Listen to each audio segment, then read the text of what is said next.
National Assembly Finance and Planning Committee Chairman Kimani Kuria says his committee will in the coming days present a motion in Parliament seeking to review the East African Community Customs Management Act 2004 amid passenger complaints of harassment by KRA customs officials, especially during arrival through the country at the Jomo Kenyatta International Airport. KRA Commissioner Customs and Border Control Lillian Nyawana says her agency will Treasury to improve the customs system and programs to be reasonable and fair to customers.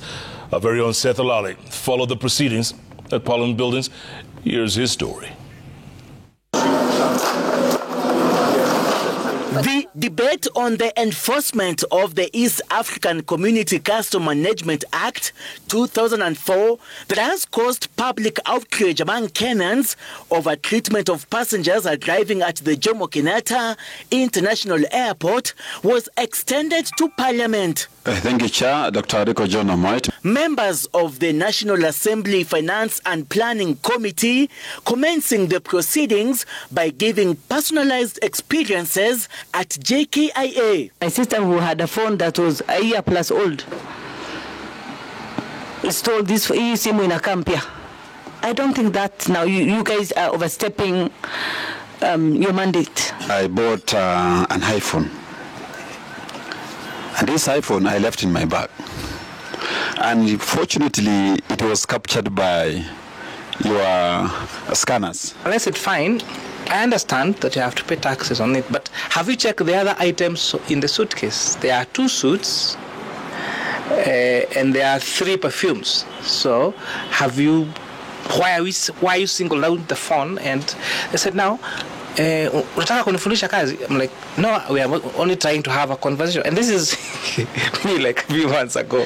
The National Assembly Finance and Planning Committee Chairman, Kimani Kuria, says the committee will in the coming days present a motion in Parliament seeking to review the East African Community Customs Management Act 2004 amid complaints of harassment by KRA custom officials by passengers arriving in the country. This act here, does it apply to them uniformly, and do they act on it? Do they implement it? Is there any other East African country which is implementing this requirement of $500? And I think parliaments from across need to think about this so that we can raise the figure to a higher value like the 10,000 USD. It's about 3 million at the moment. We used to be a regional economic hub, we have lost that status. We used to be a conferencing hub, we have lost that status. We used to be a humanitarian hub, we have lost that status.